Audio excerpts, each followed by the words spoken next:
बिस्मिल्लाहिर्रहमानिर्रहीम। अस्सलाम वालेकुम, सुबह बखैर और खुश आमदीद मॉर्निंग विद फरा में। दुआ और उम्मीद यही आप जहाँ कहीं हैं बिल्कुल ठीक ठाक हो, जिंदगी मजे सुकून और खैरियत के साथ गुजर रही हो।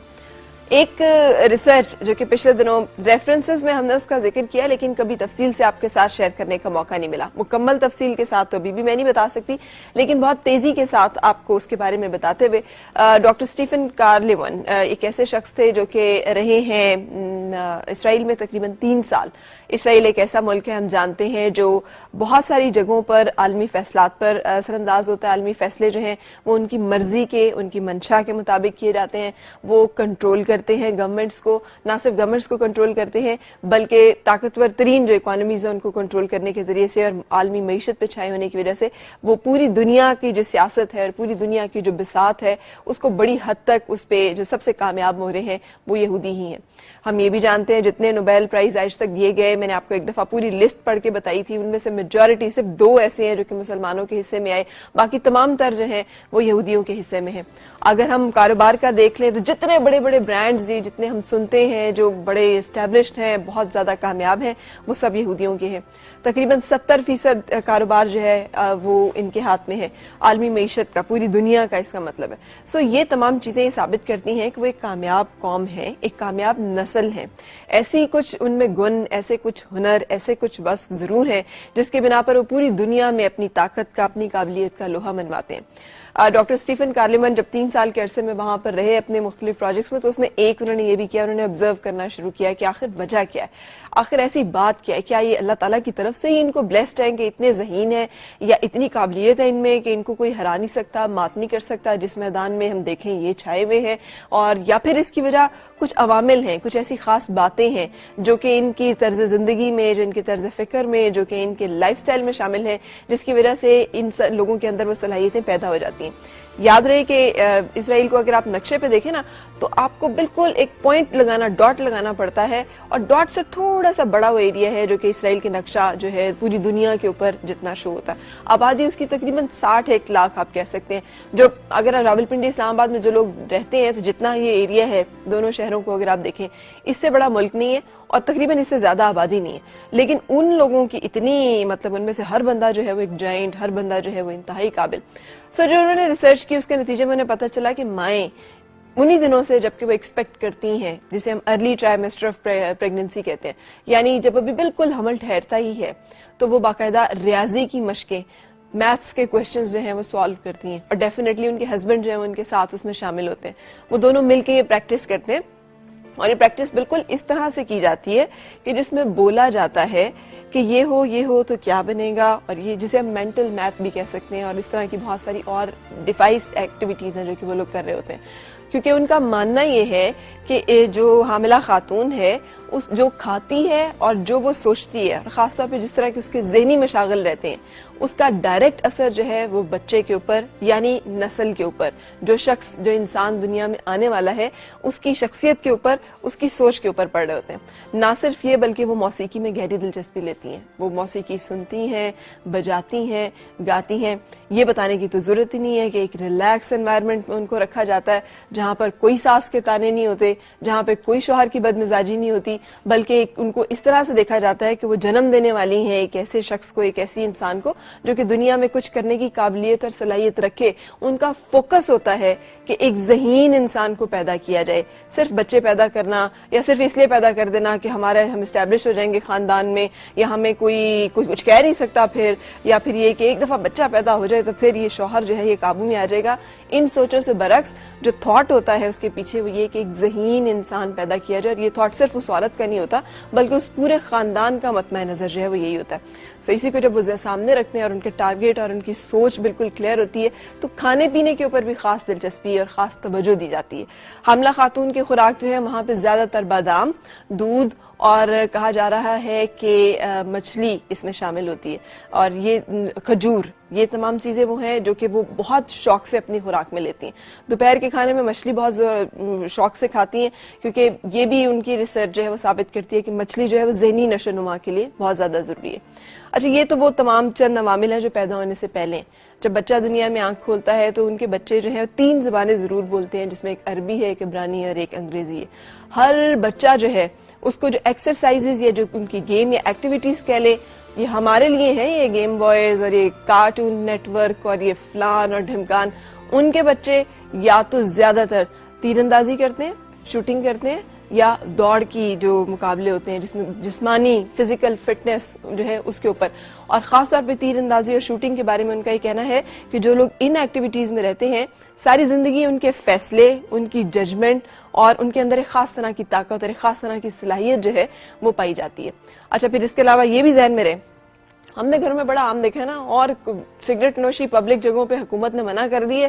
چلے ٹوٹی پھوٹی ہی صحیح پابندی لگا دی ہے، سکولز نے اپنے کیمپسز میں الاؤڈ کر دیا ہے کہ بیٹے اگر آپ نے پینا ہے تو وہ ہے اسموکنگ روم، آپ پلیز وہاں جا کر آرام سے اسموک کیجئے اور پھر آپ باہر آ جائیے، سب لوگوں کے درمیان اسموک نہ کریں۔ لیکن جب ہم اپنے گھر میں ہوتے ہیں تو ہم اس کا بھی خیال نہیں کرتے، ہم یہ بھی نہیں دیکھتے کہ ہم بچوں میں بیٹھے ہوئے ہیں، بزرگوں میں بیٹھے ہوئے ہیں، کوئی حاملہ خاتون ہمارے پاس ہے، ہم آرام سے جو ہے وہ سگریٹ نکالتے ہیں اور پینا شروع کر دیتے ہیں۔ یاد رہے کہ سگریٹ کے جتنے برانڈز ہیں وہ بھی زیادہ تر یہودیوں کے یعنی جیوز جو ہیں انہی کے ہی ہیں، لیکن ان کے اپنے گھروں میں اتنی سختی ہے کہ اگر آپ مہمان بھی، اور مہمان کی بڑی وہاں تواضع کی جاتی ہے، بڑی مہمان کے ساتھ ملنساری اور جو ہم ساری روایتی کہانیاں سنتے ہیں مہمان نوازی کی، وہ تمام اسی طرح سے موجود ہیں، لیکن آپ ان کے گھر میں سگریٹ نہیں پی سکتے۔ اگر آپ پینے کا ارادہ کریں تو وہ آپ کو بڑی پولائٹلی کہہ دیں گے کہ آپ باہر جا کے پی کے آ جائیں، لیکن سگریٹ یہاں نہیں پینی۔ کیوں؟ کیونکہ ان کا کہنا ہے اور ان کا ماننا ہے کہ سگریٹ جو ہے انسان کے ڈی این اے کو، اور خاص طور پہ اگر آپ پریگننسی میں ہیں تو جو جینز ڈیولپ ہو رہی ہوتی ہیں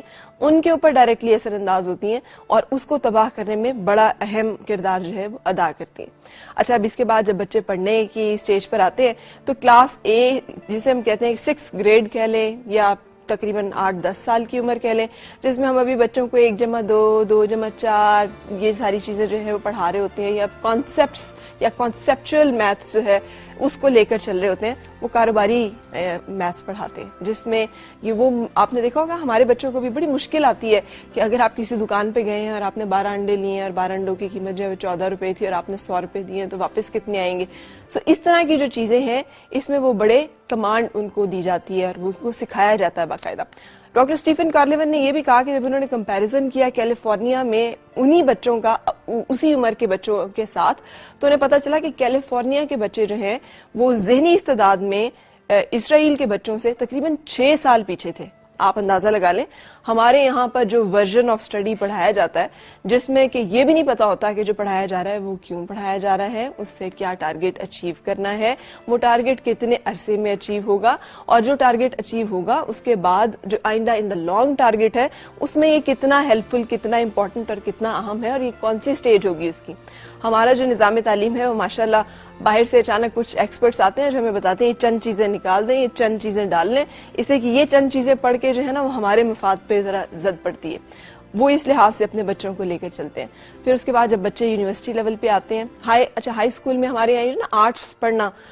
وہاں سائنس کے مضامین کے ترویج ان کے اوپر فوکس کیا جاتا ہے، کوشش کی جاتی ہے بچے زیادہ سائنس کے مضامین جو ہیں وہ پڑھیں۔ یونیورسٹی میں جب وہ آتے ہیں تو وہاں پر چند چیزیں جو ہیں ان کے اوپر خاص طور پہ فوکس کیا جاتا ہے۔ ایک تو یہ کہ آخری جو چند سال ہوتے ہیں اس میں کاروبار کو اسٹڈی کرنا، بزنس کو اسٹڈی کرنا جو ہے وہ بہت اہم ہے، اور ان لوگوں کو پاس کیا جاتا ہے، گروپس بنائے جاتے ہیں جو اختراعی اور عملی منصوبے بنائیں، پروجیکٹس ڈیولپ کریں، وہ گروپ کامیاب ہوتا ہے جو تقریباً $10 تک کا $10 لاکھ میں لکھا ہوا ہے، ہاں $10,000 تک کا منافع جو ہے وہ کم از کم کماتا ہے۔ سو وہ لوگ صرف ڈگری گرانٹ کیے جاتے ہیں۔ ہم پھر حیران ہوتے ہیں کہ یہ لوگ کیوں دنیا کی معیشت پہ اور کاروبار پہ چاہے، جبکہ ہمارے ہاں ہر بچہ جب پڑھ رہا ہوتا ہے کسی کے بھی ذہن میں کاروبار کرنا یا کاروبار میں کامیاب ہونا نہیں ہوتا۔ 100% اگر لوگ پڑھ رہے ہیں تو اس میں سے 90%، 95% جو ہے وہ کسی نہ کسی نوکری کی خواہش جو ہے یا کسی نہ کسی نوکری کو ٹارگٹ کیے ہوئے ہوں گے، اسی لیے یہ بہت امپاورڈ لوگ ہیں، ان کے اوپر کوئی بھی غلبہ جو ہے، یہ امپلائرز ہیں، ہمیں ان سے نوکری چاہیے ہوتی ہے اور چاہتے نہ چاہتے ہوئے ہمیں ان کے ایجنڈا اور ان کے اصولوں اور ان کی باتوں کو ماننا پڑتا ہے۔ اچھا، پھر اس کے بعد جب ہم آتے ہیں، انہوں نے اپنا ایک اسٹیبلش کیا ہوا سوشل سیٹ اپ بھی۔ نیو یارک میں اگر آپ جائیں تو ان کا ایک سینٹر ہے جہاں پر کہ لوگوں کو فری آف کاسٹ، جسے کہتے ہیں بلا سود قرضے وہ دیے جاتے ہیں۔ اگر فرض کیا हम में से कोई जीव है और उसके पास एक अच्छा मुनाफा बख्श आइडिया है, वो लेकर वहां पर जाएगा, वहां पर जो लोग बैठे हुए हैं वो उनको बिला सूद कर्जे देंगे और वो अपना कारोबार शुरू करेंगे। इस तरह से जितने बड़े बड़े ब्रांड्स हैं, मशरूबात के नाम ले लें आप, ड्रेसेस के नाम ले लें आप, इनमें से ये एक दूसरे को सपोर्ट करने का, एक दूसरे का साथ देने का, एक दूसरे का हौसला बढ़ाने का, ये जो इनके अंदर एक सोशल एलिमेंट है, उसकी वजह से भी ये छोटी सी कम्युनिटी दुनिया पर छाई हुई है। अच्छा, फिर उसके अलावा एक और चीज बड़ी अहम है, आपको पता है मेडिकल के जो स्टूडेंट्स होते हैं, इवन अगर ज्यूज जो हैं वो मेडिसिन स्टडी करें भी, तो उसके बाद यही जो मैं आपको बता रही हूँ इदारा जो न्यूयॉर्क में जिसका मेन सेटअप है, वहां पर उनको ये प्रमोट किया जाता है और उनको इनकरेज किया जाता है कि बगैर किसी हॉस्पिटल में नौकरी करने के बजाय वो वहां से कर्जा लें, बिला सूद कर्जा, और अपना एक कारोबार शुरू करें। इसलिए ज्यादातर जो यहूदी डॉक्टर्स हैं वो हमें प्राइवेट प्रैक्टिस में नजर आते हैं, उसमें नौकरियों के बजाय। ये एक इंफ्रास्ट्रक्चर है, ये एक सोच है जो कि प्रिवेल करती है और ये नस्ल दर नस्ल किया जाने वाला वो काम है जो किसी भी जगह पर अगर राइज किया जाए तो यकीनन नताइज वही मिलेंगे जो हमें इस एक मखसूस खित्ते, इस एक मखसूस कौम के साथ मिल रहे हैं। हमने सोचना सिर्फ ये है कि हम क्या कर रहे हैं, और हमने सोचना सिर्फ ये है कि क्या हमारी प्रायोरिटीज और प्रेफरेंसेस में भी एक ज़हीन नस्ल पैदा करना, एक कामयाब इंसान पैदा करना, एक ऐसा इंसान जो एम्पावर्ड हो, जबकि हमारे हुजूर सल्लल्लाहु अलैहि वसल्लम ने हमें बता दिया है कि जो माल है या जो इसे कह लें रिस्क का तकरीबन 70% हिस्सा, बल्कि शायद इससे भी ज्यादा, मैं उसकी सही जो है वो मिस कर रही हूँ इस वक्त, वो तिजारत में है और बाकी जो है वो फिर बाकी जगहों पर डिस्ट्रीब्यूट कर दिया गया। हम नौकरियों को फोकस करते हैं और फिर हम रोते इस बात को हैं कि रोजगार के मौके नहीं है या अनएम्प्लॉयमेंट हो रही है। सो कोशिश करनी है हमें कि हम इन तमाम चीजों को अपनी जिंदगियों में शामिल करें ताकि हम सीख सकें। बच्चों की फूड में जंक फूड बिल्कुल नहीं है। ये जो हम डिफरेंट चीजें खिलाते हैं ना अपने बच्चों को, बच्चे भी वहाँ बादाम, दूध, मछली और इस तरह की चीजें जो है वो इस्तेमाल करते हैं। बड़ी फोकस और कॉन्सेंट्रेटेड उनकी ब्रॉटअप होता है जिसके ऊपर खासी तवज्जो दी जाती है।